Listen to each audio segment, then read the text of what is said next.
She grinned at me while holding Grandma's car keys, still warm from the valet. And then, with her red lipstick smile, Lily leaned over and whispered, "You were always just the backup plan, Emily." Everyone laughed at the will reading, except me. And then Mom stood, lifted her glass, and said it loud enough for the lawyer to hear. "It all belongs to Lily. You get nothing." But what cut deeper than being erased from Grandma's will was that the woman who once braided my hair before school, the mother I stayed behind to take care of, looked me in the eyes and said, "You'll understand when you have children of your own."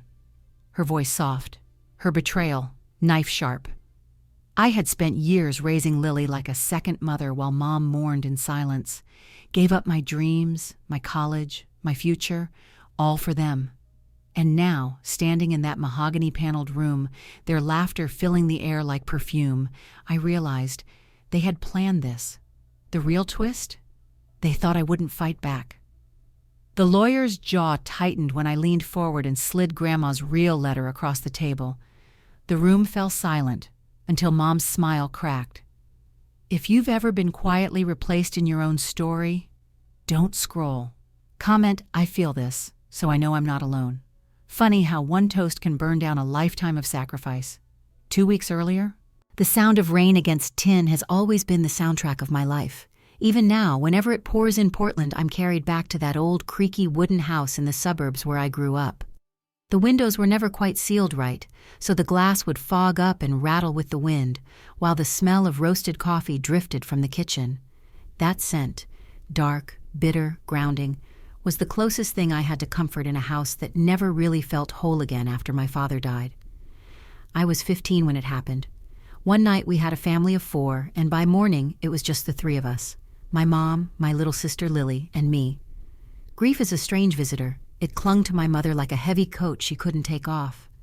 She became quieter, distant, lost in her own storms. I remember watching her sit at the kitchen table, staring at her coffee as if it might give her answers. She didn't have much to give after that, not to herself, not to us. And so, without meaning to, I stepped into a role I wasn't ready for. Lily was only 5 then, with big brown eyes that followed me everywhere. She was too young to understand what had been stolen from us, too innocent to realize that I wasn't just her sister anymore. I was now something closer to a second mother. I cooked her meals, braided her hair before school, made sure she had a lunchbox packed even when I skipped breakfast myself. The creaky floors became mine to sweep, the bills mine to help pay, and the house mine to hold together as best I could. Each chore was a thread holding us from unraveling completely. Back then, I had dreams. I wanted to go to art school, to fill canvases with colors that matched the wild swirl of my imagination. I used to sketch late at night in the attic, light spilling from a small lamp onto the dust motes in the air, the silence broken only by the scratch of my pencil. That space smelled of mothballs and old wood, but to me, it was a sanctuary, a place where I could almost believe my future was still mine. Yet every time I lingered too long with my sketches, reality came calling. Mom sighing about overdue bills, or Lily needing help with her homework. And so the pencils were put away, the dreams folded back into boxes. When I turned 18, there was no question of college. Art school slipped through my fingers like rainwater, too impractical, too expensive. Instead, I found a job at the local bookstore. It wasn't glamorous, but it paid enough to keep the lights on and food in the fridge. My paychecks went to utility bills, to groceries, to making sure Lily had the supplies she needed. When she was older, I funneled every spare dollar into her tuition. I told myself it was worth it. That family came first. Isn't that what you're supposed to do? Sacrifice so the people you love don't have to? I can still see her as a teenager, sprawled across her bedroom floor with paintbrushes scattered around her like weapons she wielded against the blank canvas. Music would drift under her door, soft indie songs, lyrics about freedom and possibility. Her laughter filled the hallways in ways mine never did. I watched her paint with careless joy, her hands smudged with blues and yellows, while I stood in the doorway, apron still tied from my bookstore shift. Pride swelled in me. She was doing what I had always dreamed of. And yet, tucked behind that pride, there was a quiet ache I never said out loud. Watching her live so freely reminded me of everything I'd left behind. Sometimes Mom would pass by and murmur, "You're such a good sister, Emily." Her voice always sounded hollow, as though she were saying it more to convince herself than me. I would nod, smile faintly, and swallow down the ache. Because wasn't that what I wanted to hear? That I was doing the right thing? That all the nights I stayed up worrying, all the dreams I had buried, meant something? But in the silence of my room, when the rain hit the windows and I was alone with my thoughts, I would whisper questions to the dark. Did anyone really see me? Did anyone notice the pieces of myself I was giving away? Would there ever come a day when I could pick up a brush again and not feel guilty about it? Or was this it? My life traded for theirs. I always thought family came first. That was the rule I built my life around, the one belief I never questioned. But sometimes, just sometimes, I caught myself wondering, what would my life have been if I had chosen myself instead? What kind of artist could I have become? What kind of world might I have painted into being? The house held so many echoes of those unasked questions. The attic still had boxes of my old sketches, tucked between Grandma's quilts and forgotten Christmas decorations. The kitchen still smelled of burnt coffee when Mom forgot to turn off the pot. The walls still creaked when you walked too quickly down the hallway, as if reminding me that every step carried weight. And through it all, I kept moving, kept giving, because stopping meant facing the truth, that my own dreams had withered quietly while I watered everyone else's. Years blurred together like brushstrokes smeared on a canvas. By the time I was 27, I had almost convinced myself it didn't matter anymore, that the ache inside me was just part of who I was, almost. But deep down, under the layers of sacrifice and silence, the question lingered like a ghost. Would I ever reclaim the life I once dreamed of, or had I given it away forever? On the night of my 27th birthday, Portland was soaked in rain. The streets shimmered like mirrors beneath the glow of street lamps, and the steady drumming on rooftops gave the city a restless hum. I had chosen the Brewed Nook for my small celebration, a cafe tucked into a brick corner downtown where warmth always seemed to fight against the wet cold pressing from outside. Its windows were streaked with raindrops, the glass fogging with every burst of laughter and steam from mugs carried by servers weaving between tables. Inside, amber string lights hung across the ceiling, casting a golden haze that made the wood-paneled walls glow like a hearth. I wanted this birthday to be different, not flashy, not loud, just meaningful. I told myself that maybe, just maybe, sitting down together in this cozy little cafe could pull us closer again. After years of distance, of sacrifice quietly unacknowledged, I still believed we might reclaim something that looked like family. It had been so long since I had felt celebrated, so long since my birthday was anything other than a date passing unnoticed while bills piled up and responsibilities grew heavier. Tonight I wanted to believe we could start fresh. Nora arrived first, her umbrella dripping puddles onto the entry rug, her cheeks flushed pink from the walk. She shook out her hair, smiled wide, and wrapped me in a hug that smelled faintly of vanilla lotion and rain. "Happy birthday, Em," she whispered, squeezing tighter than usual. "You deserve this."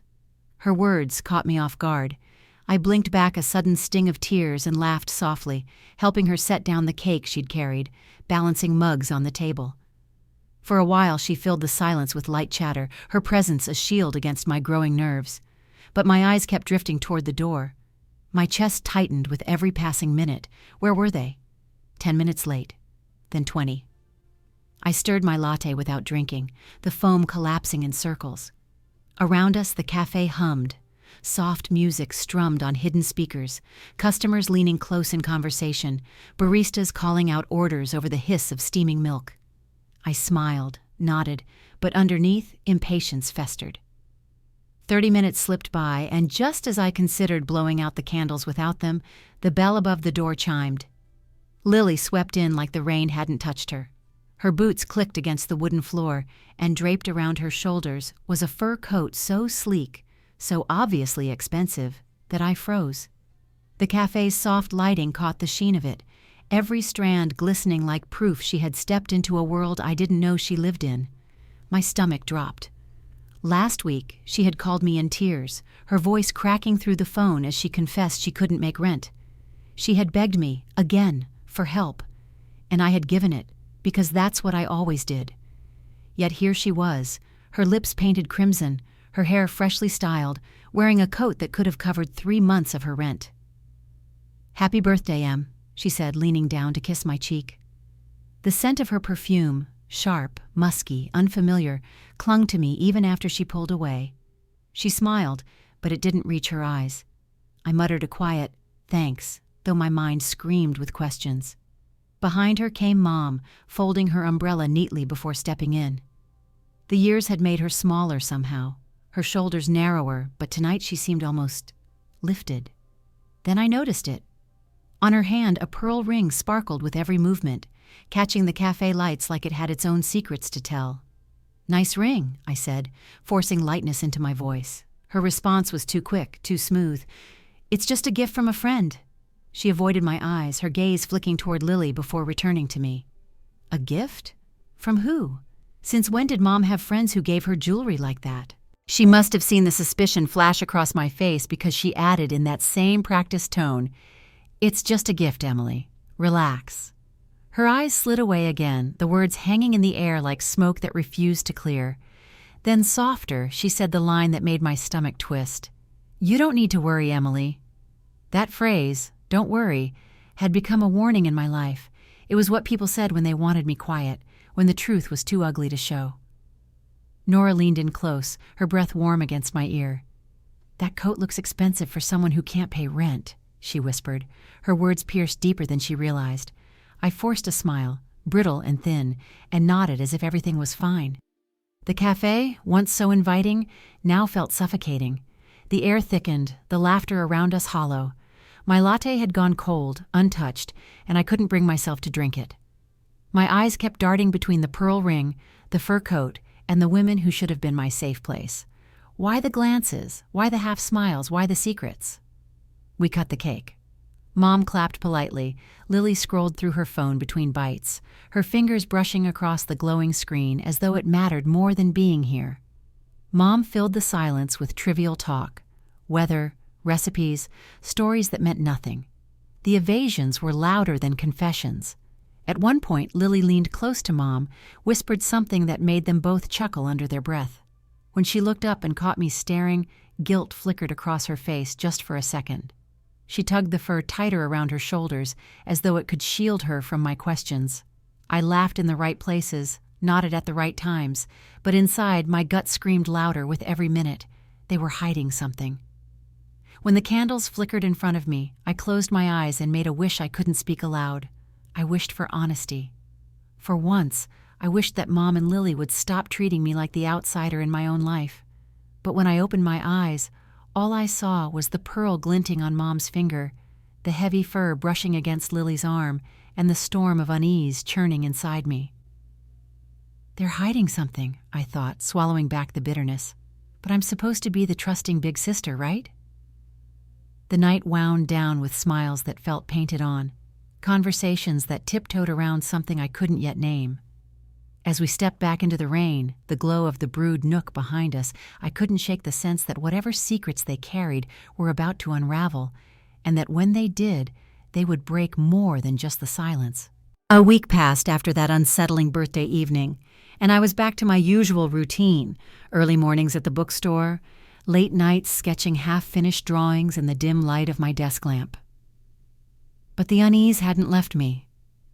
It lingered like a shadow, the kind that followed me no matter how brightly the day tried to shine. I couldn't shake the memory of Mom's pearl ring glinting under the cafe lights, or Lily's fur coat brushing against my arm like a silent accusation.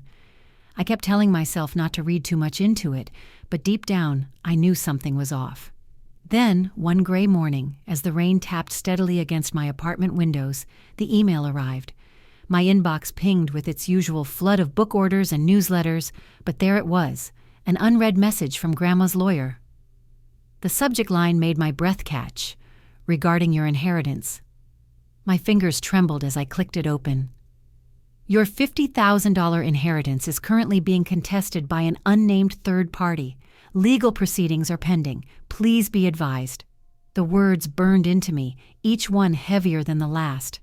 I reread the lines 3, 4 times, hoping the meaning would shift, that I had misinterpreted, but it didn't change. $50,000. My one fragile hope of opening the art studio Grandma always dreamed I'd have was now slipping out of reach.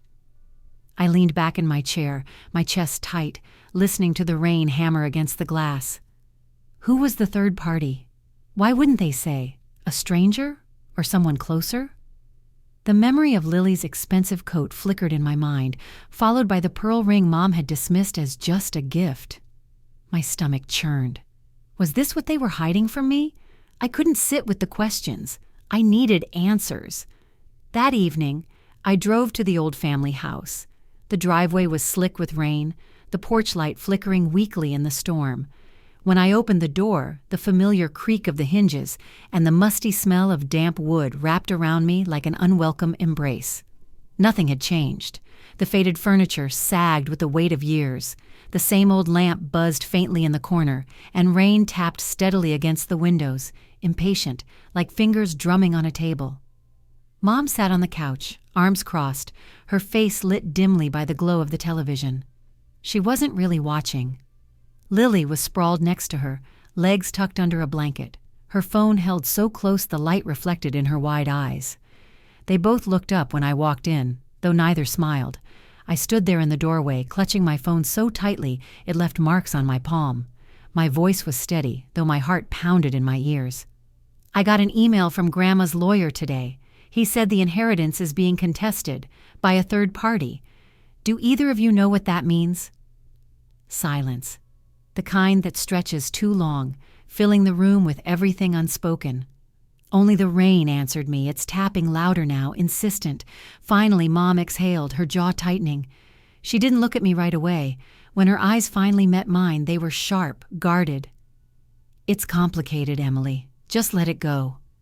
Her voice cut like a blade, sharper than necessary, leaving no room for comfort. Let it go? I repeated, my throat dry. Mom, this is $50,000. Money Grandma promised me. How am I supposed to just let it go? Lily shifted beside her, but her eyes never left her phone. Her thumbs flicked across the screen, scrolling endlessly, her silence louder than anything she could have said. I turned toward her, desperate. Lily, do you know anything about this? For just a moment she froze. Her fingers stilled, her shoulders stiffened, and her jaw clenched. But then, just as quickly, she tilted the screen closer to her face, pretending to be absorbed in whatever glowed back at her. She didn't say a word.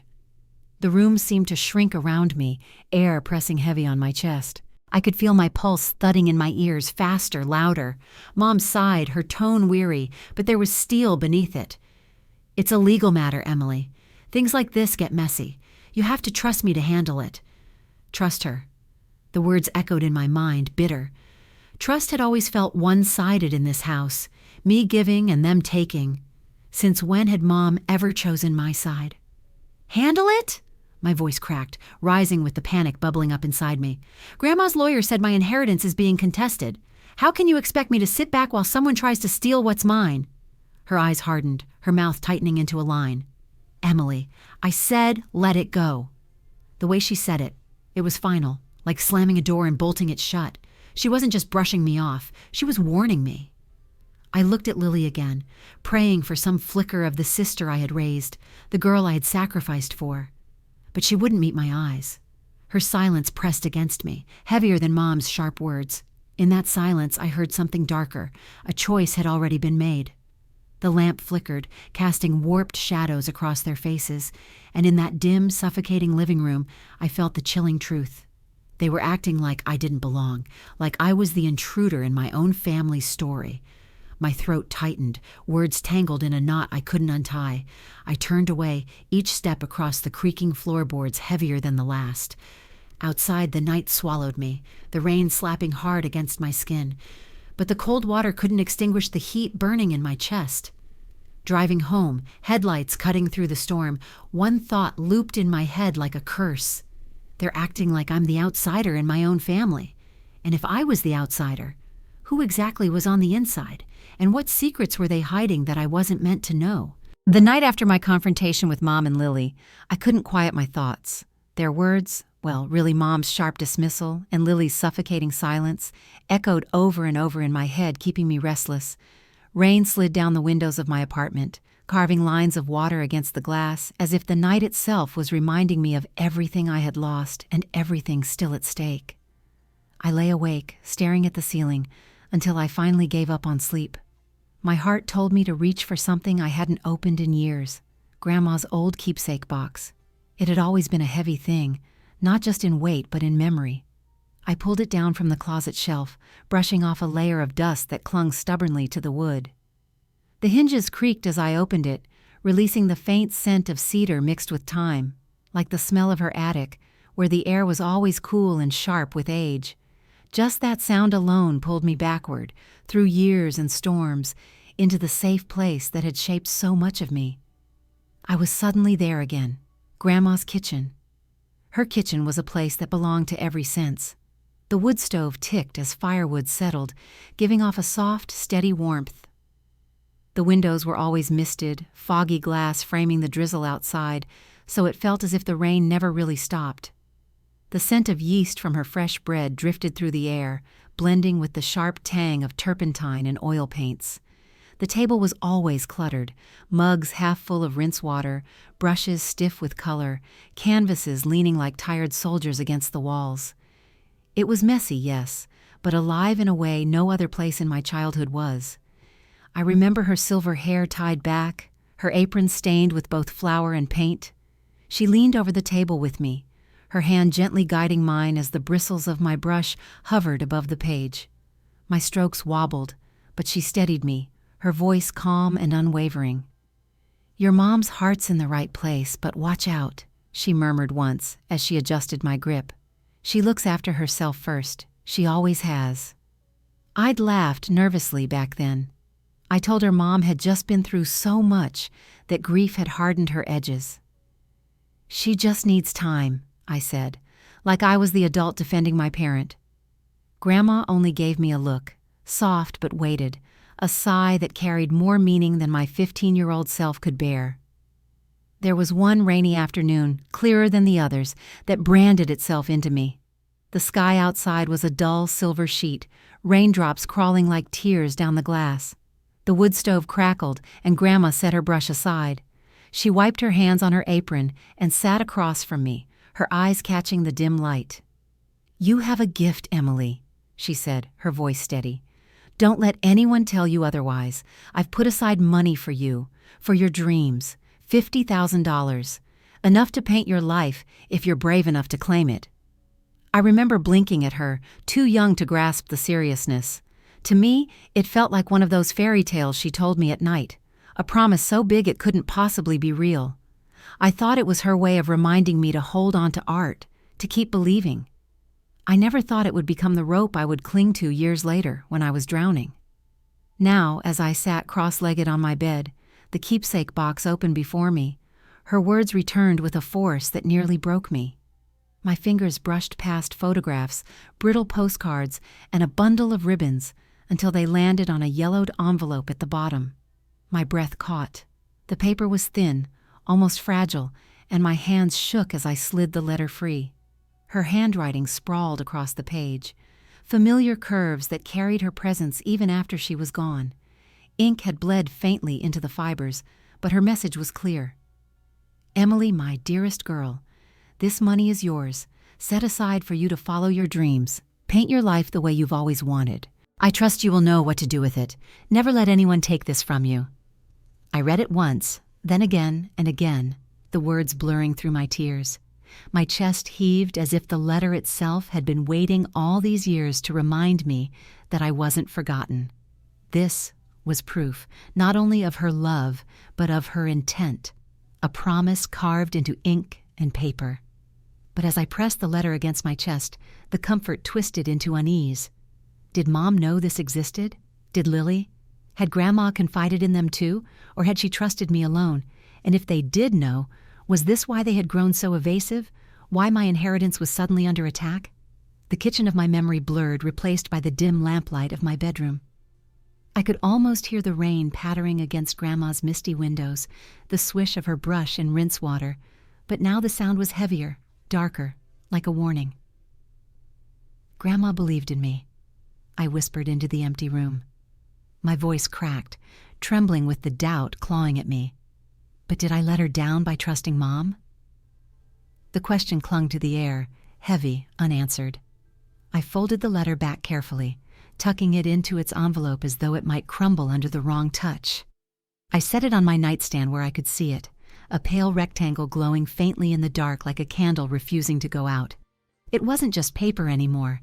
It was my anchor. Proof that I wasn't crazy for fighting.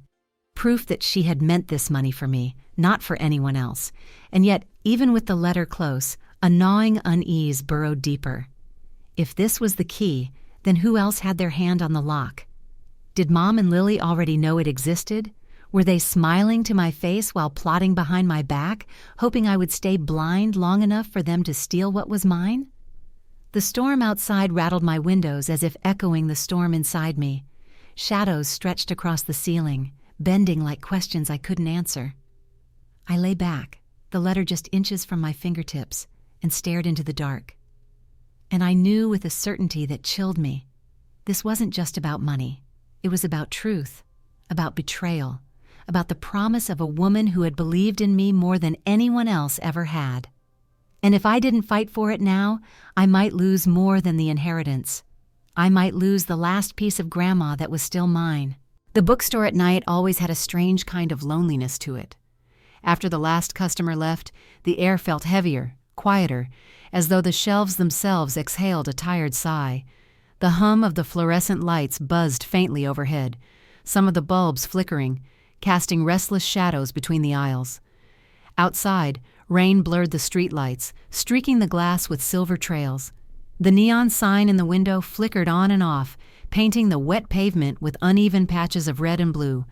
I tried to distract myself with closing tasks, stacking books, straightening the magazines, wiping the counter, but my thoughts circled endlessly back to Mom and Lily, to the inheritance, to the unease that had been gnawing at me since my birthday. That's when I heard it, a voice, low, urgent, and unmistakable. I froze. Lily.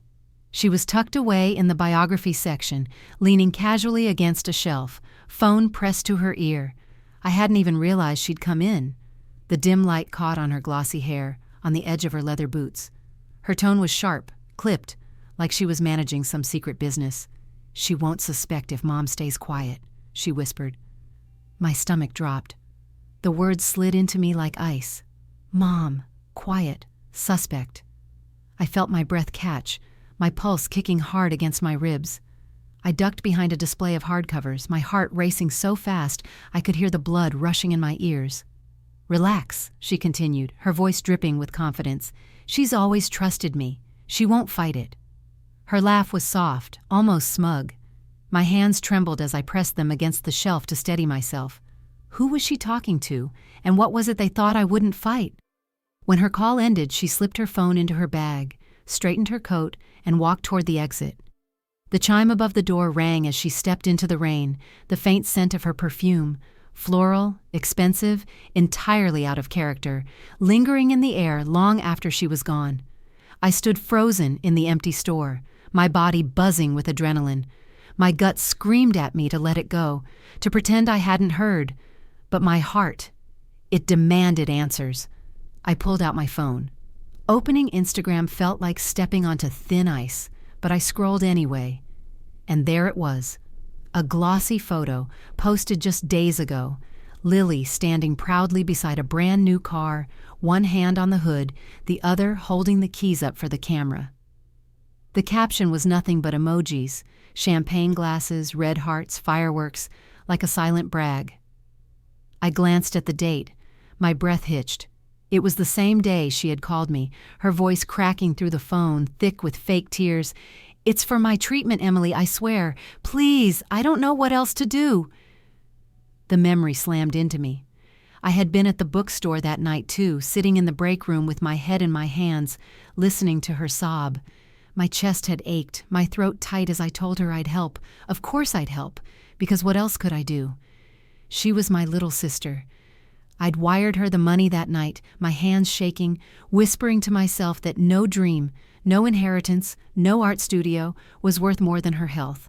And while I sat awake until dawn, sick with worry, praying she'd be okay, she had been smiling in a showroom, signing paperwork for a car she didn't need. The fury that surged through me was white-hot, uncontrollable. My vision blurred, my hands gripping my phone so tightly I thought the glass might crack. My heart hammered so loud it drowned out the sound of rain against the windows. All those nights I worried about her, I whispered into the empty bookstore. My voice cracked, my throat raw. And she was playing me for a fool. I thought of every time she had leaned on me, rent payments, tuition, groceries, how I had skipped meals so she could eat, how I had stayed late at work, exhausted, so she could have the supplies she needed. Every sacrifice, every piece of myself I had given away, thinking I was saving her, she had twisted into a game. The betrayal cut deeper than any blade. It wasn't about the money. It was about the cruelty, about taking my love and weaponizing it, about standing in front of me, looking me in the eye, and lying. I stared again at the photo on her feed, the smug curve of her smile, the gleam of the car, the comments from friends congratulating her, and something inside me hardened. The bookstore seemed to press in around me, the tall shelves looming like silent witnesses, the shadows heavy and suffocating. The neon outside buzzed and flickered, throwing jagged streaks of color across the wet floor.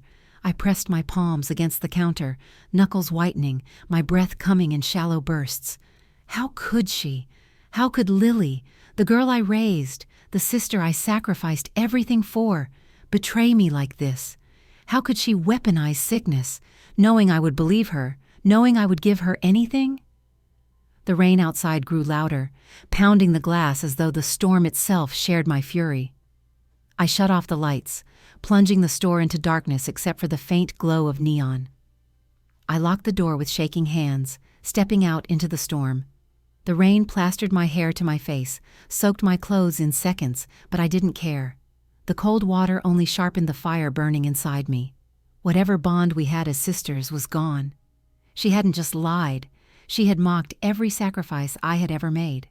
And if Mom was part of it, if she was keeping quiet for Lily's sake, then I wasn't just betrayed by my sister. I was betrayed by my family. But as I walked into the downpour, the fury inside me didn't weaken. It grew, rooting deeper, stronger, until it became something else, resolve. If they thought I was too trusting to fight back, they were wrong. Because from that night on, I wasn't just the sister who gave everything. I was the sister who had nothing left to lose. The rain had become the drumbeat, hammering the roof of the old family house, as if the sky itself was demanding the truth I was about to drag into the open. My knuckles whitened around the steering wheel as I pulled into the driveway, headlights flashing across the peeling paint of the porch. I had spent the last day replaying Lily's fake sobs, Mom's clipped words, Grandma's warning etched into her letter. Every part of me burned with anger, but underneath that was something sharper, resolve. I had called them earlier, my voice flat, leaving no space for refusal. We need to talk, at the house, tonight. No excuses, no delays. Inside, the familiar scent of damp wood and mildew wrapped around me like an unwelcome embrace. The living room was just as it always had been. Worn couches sagging with age, a single lamp flickering in the corner, its yellow glow painting warped shadows across the walls. The floorboards groaned beneath my steps as if the house itself sensed the storm about to break. Mom sat in her usual place, posture rigid, arms folded tightly. Her eyes stayed fixed on the television, though it was dark, unplugged. Lily perched beside her, legs drawn up, her phone clutched in her hand like it could shield her. Neither of them spoke as I entered. I set my bag down with a heavy thud and stood tall, forcing my voice to steady even as my heart raced. "You lied about being sick, Lily." Her head jerked up, eyes wide. What? She stammered, her fingers fumbling, her phone slipping to the carpet with a dull thump. "The car, the post. The same day you begged me for money. You said it was for treatment. You cried to me about dying, Lily." My voice cracked, the words jagged as glass. "And all along, you were buying yourself a brand new car?" Her face collapsed, crumpling like paper under a fist. She pressed her hands to her temples, shaking her head. "I didn't mean it like that," she whispered, then louder, more frantic. "Emily, I was desperate. I just needed help. I was going to pay you back, I swear." "Pay me back?" I barked out a bitter laugh. "You manipulated me. You watched me lose sleep, watched me sacrifice for you, and you laughed. You played me for a fool." The rain pounded harder, rattling the windows like fists. My chest heaved with each word, but Lily's excuses only rang hollow. Mom finally shifted, leaning forward, her voice sharp. "That's enough, Emily." I turned to her, my fury spilling over. "Enough! She lied. She scammed me. And you're defending her?" Mom's eyes narrowed, her jaw set like stone. "Your sister's been under stress. She's not well." "Not well?" My voice rose, trembling with rage. "She's perfectly fine, Mom. She lied about her health, about everything. And you're covering for her. Why? What are you so afraid of?" Lily's sobs filled the silence then, dramatic and high-pitched. She folded in on herself, rocking, tears streaking down her cheeks. "I only borrowed it," she cried, voice cracking. "I didn't mean to hurt you, Emily. I needed something for myself. Please, I'm sorry." But her words slid past me like oil on water. All I could see were the sleepless nights I had stayed awake, worrying about her treatments that never existed, the meals I skipped to stretch my paychecks, every dollar, every ounce of faith I had poured into her lies. I slammed both palms against the coffee table, the crash reverberating through the room. The lamp quivered, shadows on the wall twisting like monsters. "No more," I said, my voice low, vibrating with fury. "I'm done being your doormat. I'm done letting you bleed me dry while you smile and pretend it's love." The silence that followed was suffocating. Mom's lips pressed into a thin line, her gaze sharp but unmoving. Lily's sobs shook her shoulders, the sound shrill and empty. The rain outside became a roar, the storm inside matching it beat for beat. "I'll investigate the inheritance myself," I declared, each word a hammer. "I don't care how ugly this gets. I'll find the truth, and I won't let either of you steal what Grandma left for me." The weight of those words hung in the room like smoke. No one moved. For a heartbeat, I almost wondered if the house itself had gone silent. I grabbed my bag, fingers trembling with anger but steady in purpose. "Emily," Mom said sharply, her tone low, almost dangerous. It wasn't a plea, it was a warning. I didn't turn back. The floor groaned beneath me as I strode to the door. The storm burst in as I yanked it open, rain slapping my face, cold and stinging. But instead of weakening me, it felt like it was washing something away, every excuse, every lie, every chain I had let them wrap around me. My heart was heavy, cracked in places I didn't know could break, but for the first time it beat with something stronger than pain. It beat with resolve. I wasn't the sister who sacrificed quietly anymore. I wasn't the girl who let herself be silenced, dismissed, lied to. As the storm swallowed me, I knew one thing with a clarity that cut sharper than the rain. I've been their doormat too long. It's time I fight back. The rain had softened into a steady drizzle by the time I pushed open the front door of the house. The air inside was damp, stale, and heavy, as though it had been holding its breath since the last time I left. My jacket clung wet to my skin, the chill seeping into me as I stood there in the silence. I didn't turn on the lights. The dark felt fitting, almost protective. My feet moved on their own, carrying me toward the attic, where Grandma's things still lingered like whispers no one wanted to hear. The wooden ladder groaned when I pulled it down, flakes of dust falling into my hair. A cold draft rushed down as if the attic itself exhaled. I climbed slowly, each step creaking, my hand sliding over the splintered railing, the chill biting into my palm. At the top, I tugged the string of the lone bulb. It flickered, then buzzed to life, swinging slightly. Its glow was weak, yellow and restless, stretching shadows across the low ceiling like warped claws. The attic smelled of dust and old paper, the scent so thick it clung to my throat.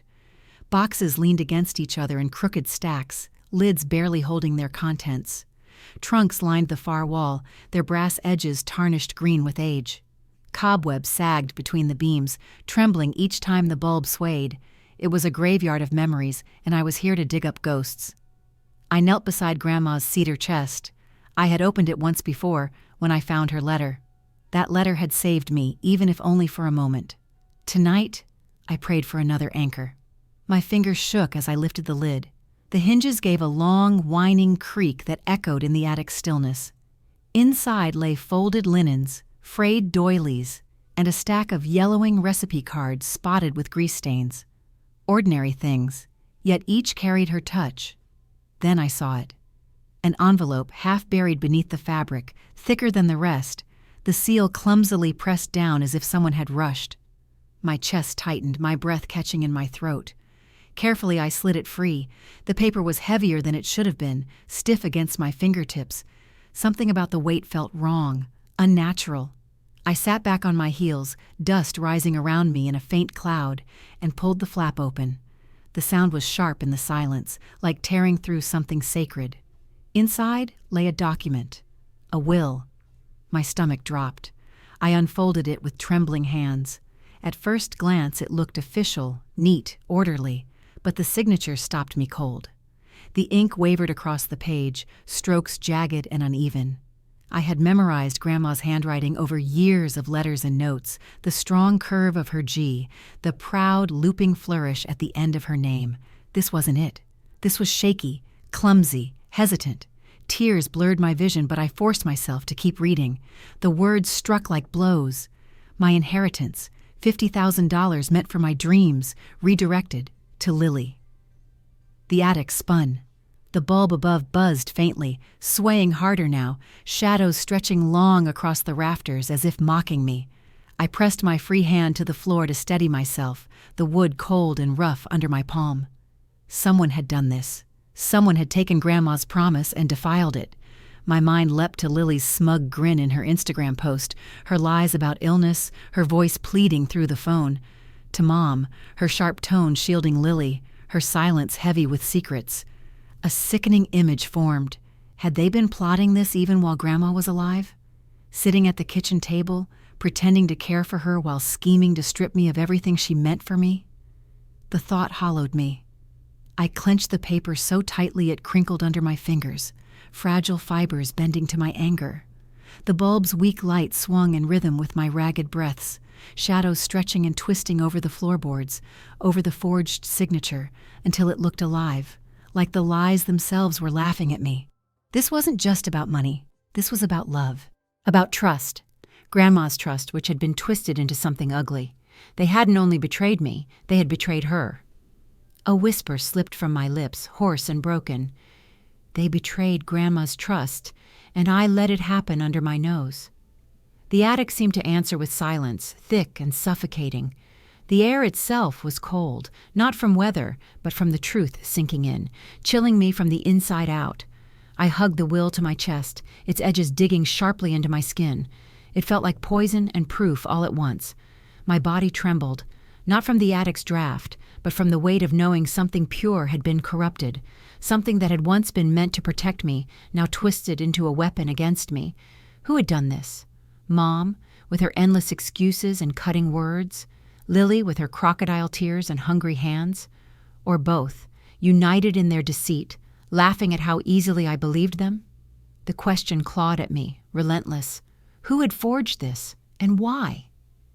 The bulb flickered, plunging the attic into darkness for a second before buzzing back. My heart leapt at the brief blackness, as though even the house itself recoiled from what I held. I slid the forged will back into its envelope, clutching it so hard my knuckles whitened. My fingers were stained with dust, smudges marking me like I had dug through ashes. I wasn't just holding paper, I was holding a battle I hadn't asked for, but one I could no longer avoid. Climbing down the ladder, the wood groaned beneath me. My legs felt heavy, each step carrying the weight of betrayal deeper into me. When my feet touched the floor, I knew I couldn't stay in this house, not with shadows twisting the truth around me. If I was going to confront Mom again, it couldn't be here. Not in these suffocating walls. I needed neutral ground, somewhere her voice wouldn't echo with authority, where her lies couldn't cling like cobwebs. A cafe, somewhere public, where eyes would force her to hold her tongue, if only for a moment. I stepped back into the hallway. The rain outside had slowed to a whisper, the storm broken, but inside me it only raged louder. The cafe sat tucked between a bookstore and a laundromat. Its windows steamed over from the clash of Portland's damp chill and the heater inside. Every time the door opened, the cold drizzle swept in, carrying the smell of wet pavement that tangled with the richer scent of espresso and buttered pastries.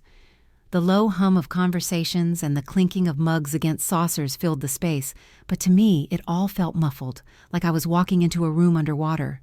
Mom was already there. She chose a corner table, the one furthest from the door. Her coat was still buttoned up, her purse clutched tightly in her lap as if it were a shield.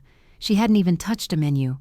The lamp above her threw a pale circle of light across her face, accentuating the lines etched deeper than I remembered, shadows weighing down her expression.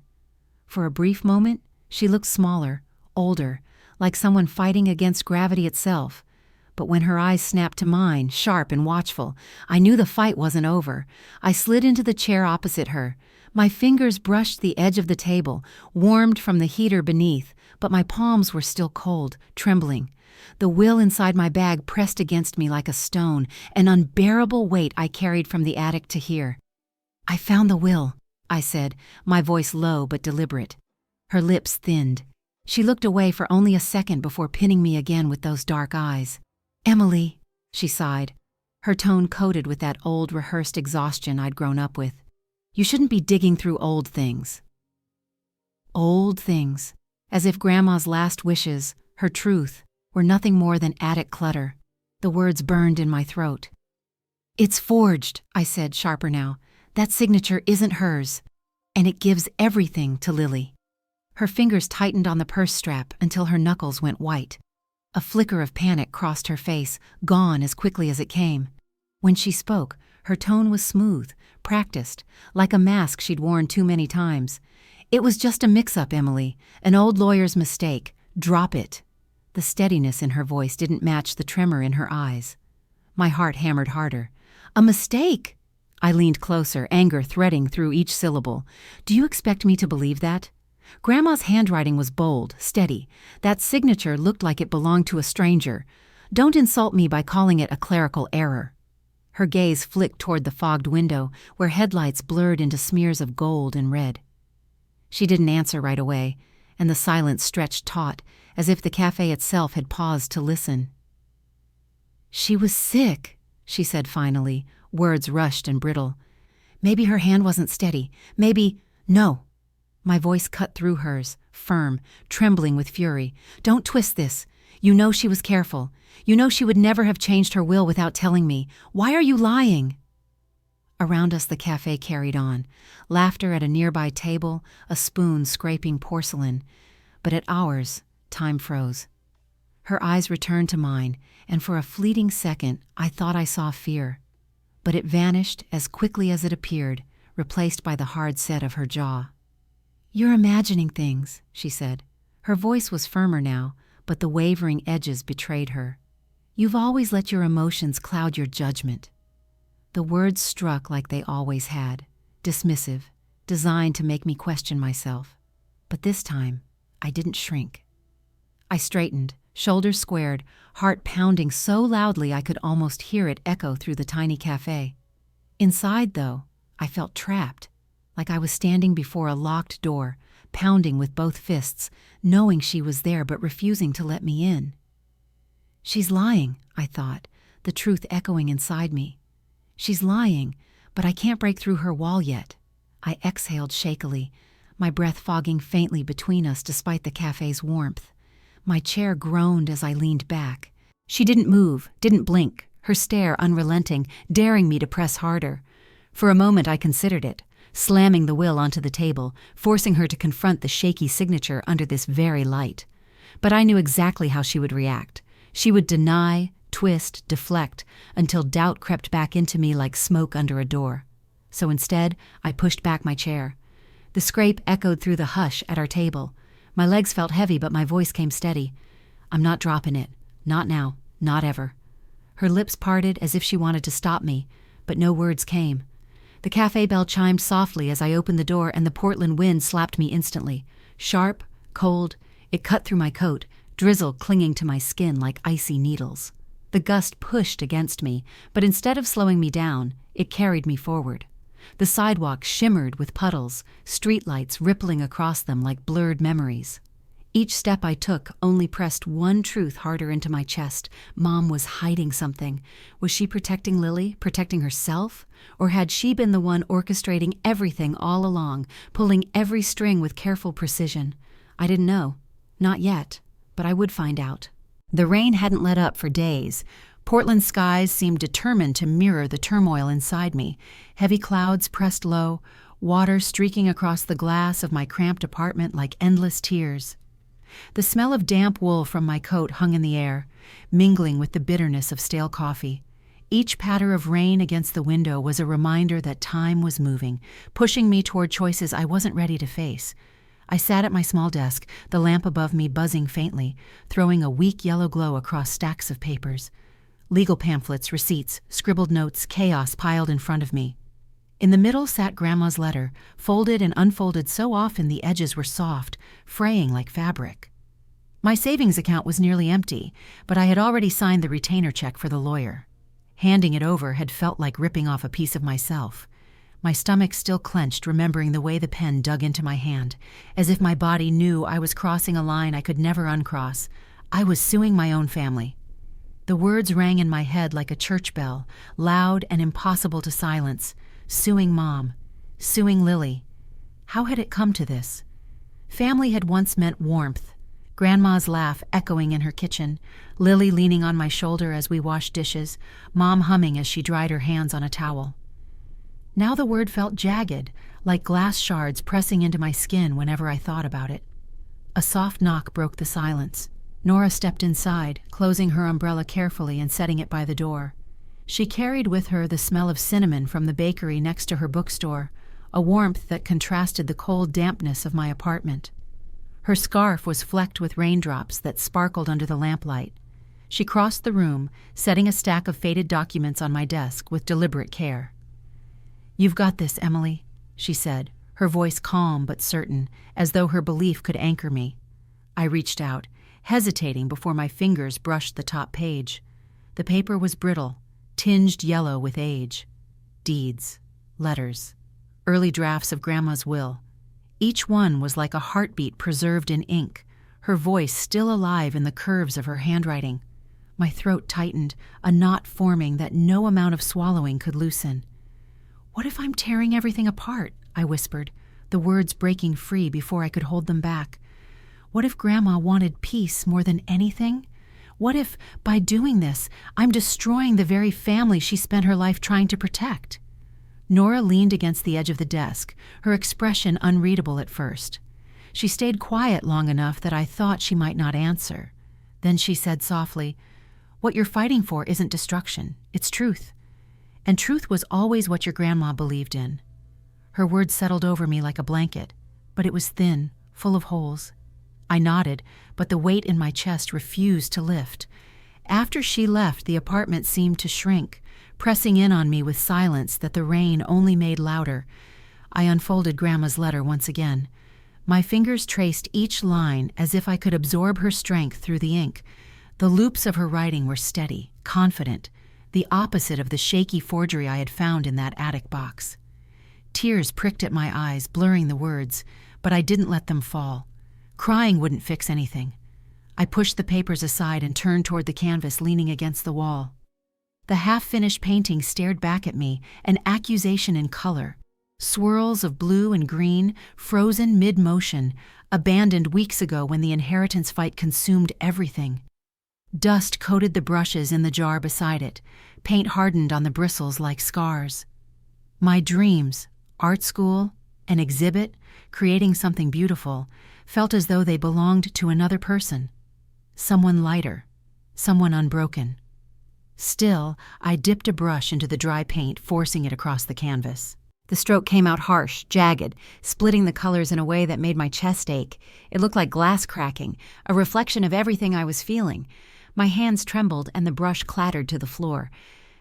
Am I fighting for Grandma's dream or tearing apart her family? The question looped in my head, echoing until it became unbearable. The lamp flickered once, then steadied, casting a weak halo across the clutter of documents and receipts.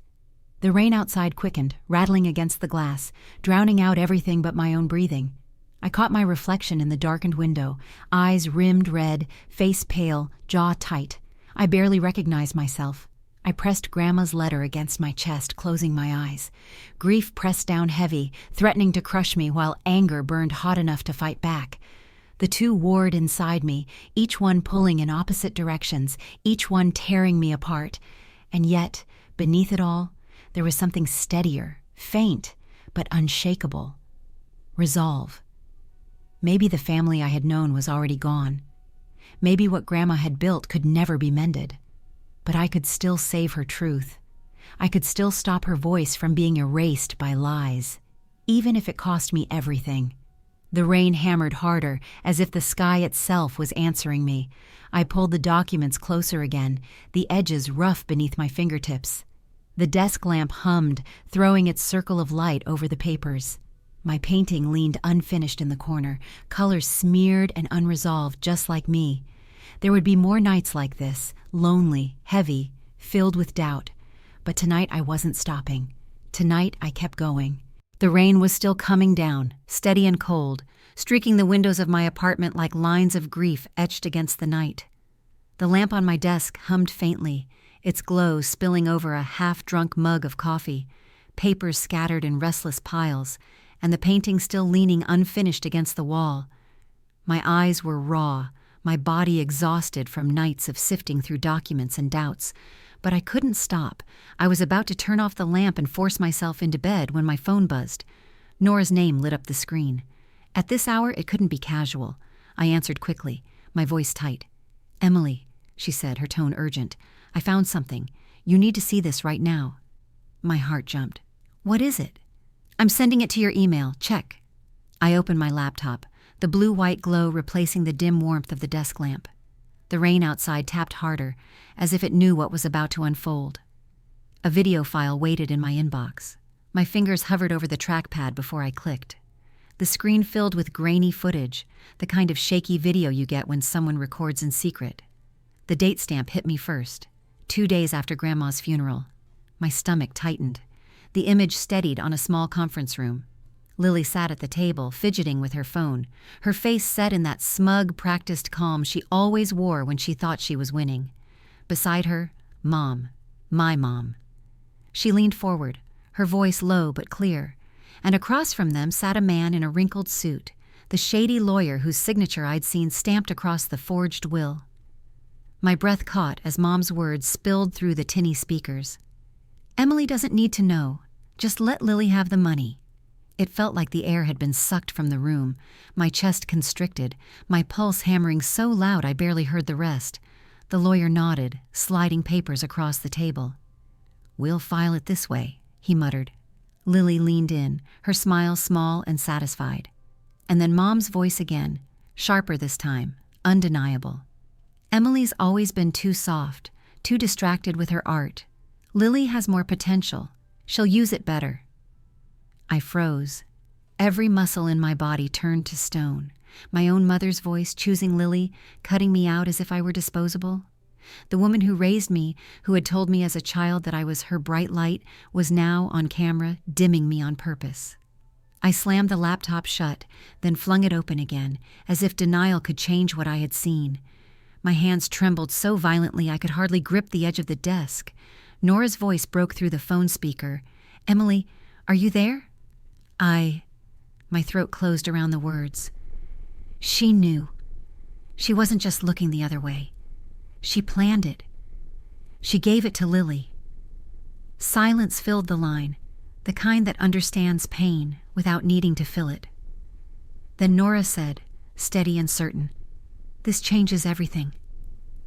I pressed my hand to my mouth, stifling the sob that forced its way out. Tears burned hot, slipping down my face faster than I could wipe them away. I'd thought I was braced for betrayal. I'd thought nothing could surprise me after finding the forged will.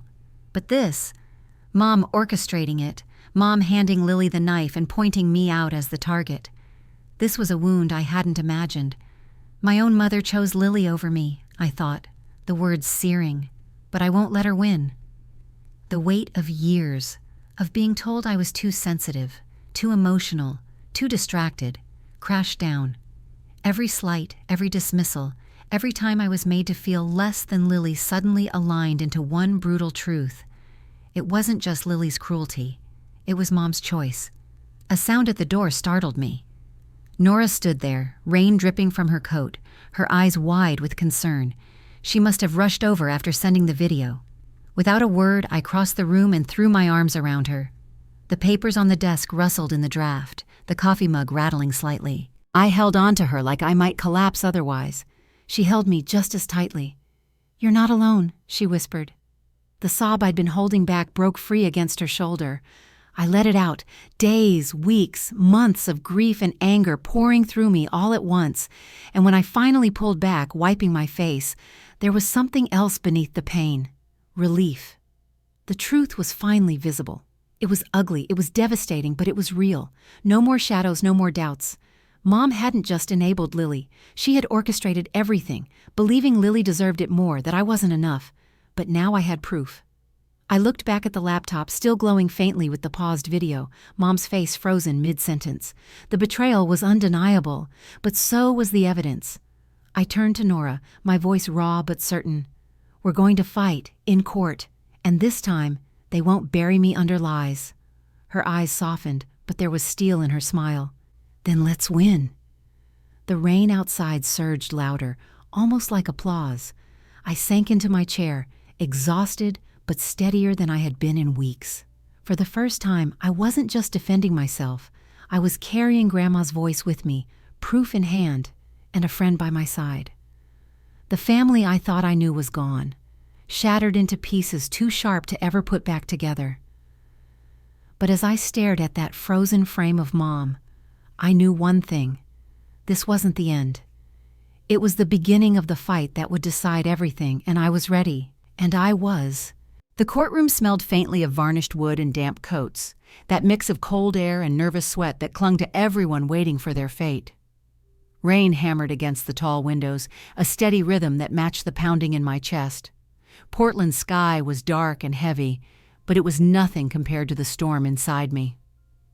I sat at the front table, papers neatly stacked in front of me, though my hands shook when I touched them. The chair creaked beneath me as I leaned forward, my lawyer whispering reminders in my ear, but I barely heard him. All I could focus on was the bench where the judge sat, high above us, her gavel resting like a weight waiting to fall. Behind me, wooden benches were filled with strangers who had come to watch. To them, this was just another inheritance dispute. To me, it was everything. Across the aisle sat Mom and Lily. Lily's hair was perfect, her makeup untouched by the storm outside, but I could see her chewing her lip, eyes darting anywhere but mine. Mom sat straighter, though her face seemed hollowed out, her shoulders rigid like a soldier holding her post. She wouldn't look at me either. When my lawyer rose to speak, the room fell quiet.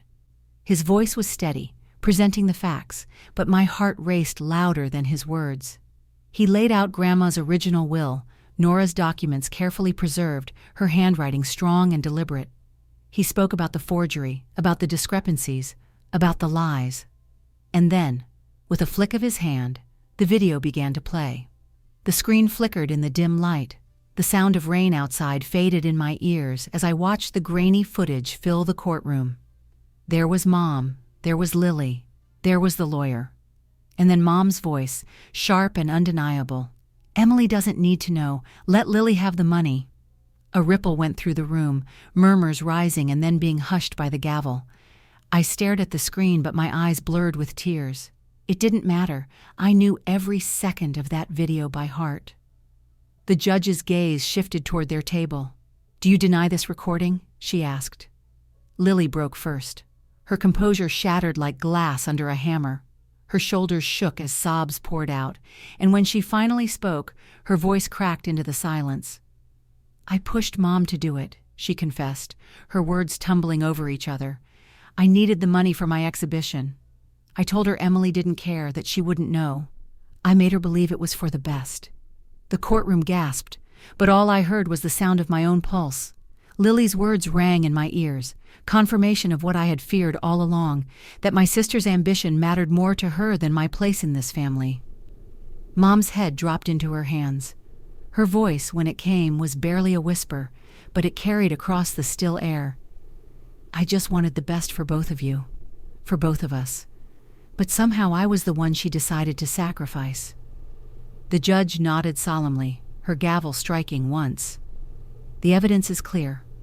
The will stands in its original form. The inheritance belongs to Emily. For a moment, the words didn't sink in. I had won. Justice was mine. The truth had broken through the lies. And yet, as I sat there, my chest ached. My lawyer squeezed my shoulder in triumph. Nora, sitting quietly at the back, gave me a small nod, her eyes shining with pride. But my gaze was drawn to the table across from me. Lily sat slumped, tears streaking her perfect face, mascara running in dark rivers. Mom's shoulders curled inward, her body seeming smaller than I had ever seen it. They looked broken, defeated, and they were my family. I had justice, but why did it feel like I had lost everything? The rain kept pounding against the windows, louder now, as if the sky itself wanted to echo my grief. I pressed my palm flat against the cool surface of the table, grounding myself, holding on to the reality of what I had fought for. I remembered Grandma's voice, soft but firm, telling me once when I was little, "Truth matters, even when it hurts." Yes, I had told the truth. Yes, I had won. But in doing so, I had torn apart what little was left of us. As the judge dismissed the court, people began to shuffle out, wooden benches groaning under their weight. The doors opened, letting in a draft of cold air and the scent of rain-soaked pavement. I gathered my papers slowly, my fingers lingering on Grandma's letter, tucked safely in the folder. It felt heavier now, not just a piece of paper, but a lifeline I had clung to through every storm. I stood, my legs unsteady, and glanced one last time at Mom and Lily. Lily wouldn't meet my eyes. Mom finally did, just for a second. Her gaze was empty, filled with regret I didn't know if I could ever forgive. I walked out of the courtroom with Nora beside me. The echo of our footsteps filled the hallway, hollow and final. Outside, the rain hit my face, sharp and cold, but I didn't flinch. I had justice. I had truth. But as I looked at the gray Portland sky, I couldn't shake the question pressing against my chest. Now that the fight was over, how would I rebuild when the people I loved were gone? 6 months have passed since the courtroom doors closed behind me, but the echoes of that day still follow me like shadows. Portland hasn't changed. The sky still wears its gray coat most mornings, and the rain still taps steadily against the windows like a metronome that refuses to slow down. But inside me, everything feels different. When I unlock the door to my small art studio, the hinges groan as if welcoming me back. The wooden floor creaks under my steps, uneven but familiar, grounding me each time I walk in. The air carries a cocktail of scents: oil paint, turpentine, old wood, and the faint sweetness of a jasmine candle I light at night when silence grows too heavy. Stacks of canvases line the walls, leaning against each other in quiet company. Some finished, polished, alive. Others frozen mid-stroke, abandoned when my hands shook too much to keep going. This space is messy, imperfect, but it is mine. I built it with the inheritance Grandma left me, the inheritance that nearly destroyed the family I once believed was unbreakable. Every stroke of my brush reminds me of what it cost. Sometimes I pause in the middle of painting and wonder if these walls can still hear the courtroom's verdict, or if they only hold the scratch of bristles against canvas now. Mom and Lily are no longer in my life, but they still live in the corners of my mind. Memories sneak in like the Portland mist, impossible to shut out completely. Through old acquaintances, I hear things, small updates that sting in ways I don't expect. Lily works in a cafe now. I picture her tying an apron, calling out coffee orders over the hiss of steaming milk, her hands smelling of espresso instead of fresh paint. Maybe she's finally learning how to stand without leaning on someone else's sacrifice. That thought brings me a strange relief, and yet, beneath it, an ache for the sister I once trusted. And Mom? Silence. She doesn't call, doesn't write, doesn't appear. In my mind, I still see her in her kitchen, clutching her purse like it's armor, her lips pressed into that thin line of disapproval. Did she regret what she did? Or does she still believe, even now, that choosing Lily over me was right? I may never know.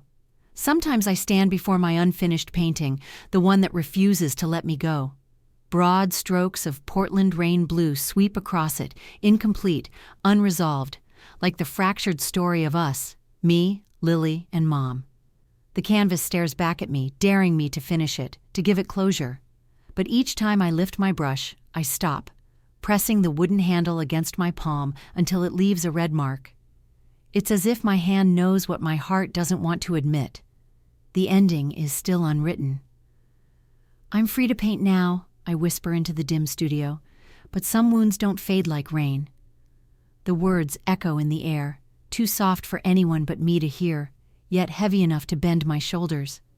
Sometimes in the hush between brushstrokes, I imagine Grandma in the doorway. I see the soft folds of her cardigan, smell the lavender soap she always used, hear her steady voice reminding me that truth matters, that dreams matter. I hold on to that, but doubt slips in anyway. Did I honor her or betray her? Did I protect the dream she built, or did I unravel the family she spent her life stitching together? The light in the studio shifts as the clouds thin for just a breath, a sliver of sunlight breaking through to strike the painting. The rain outside turns silver in the glow, and for a fleeting moment the Portland rain blue on my canvas shimmers as if it's alive, whispering back to me, "Keep going. Forgiveness." The word hangs over me like the rain clouds outside. Will it ever come? I don't know. In my head, I replay the courtroom over and over. Lily's voice trembling as she admitted what she did. Mom's bowed head, her whispered words too fragile to undo the damage. There are nights I ache to rewind, to stop it all before the lies carved such a deep canyon between us. But then I remember the betrayal, the way their eyes dismissed me as if I were the outsider in my own bloodline. That ache stiffens into something else. Resolve. Maybe reconciliation will never come. Maybe some wounds are meant to scar, to remind you of what you survived.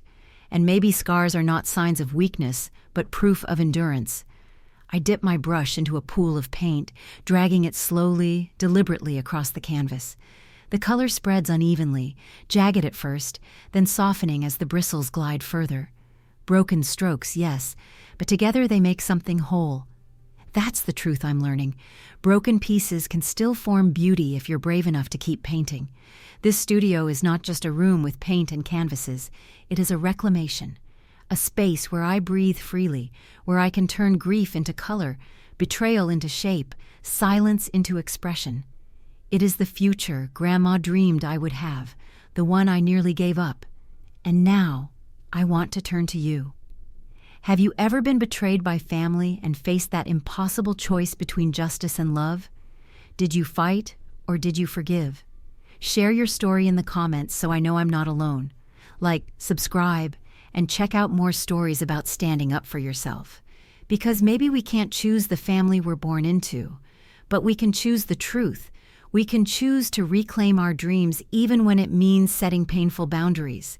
And we can choose to keep painting, even when the canvas feels unbearably heavy. Some wounds don't fade like rain, but still, the rain falls, and so do I, into my work, into my hope, into the belief that broken things can still hold beauty.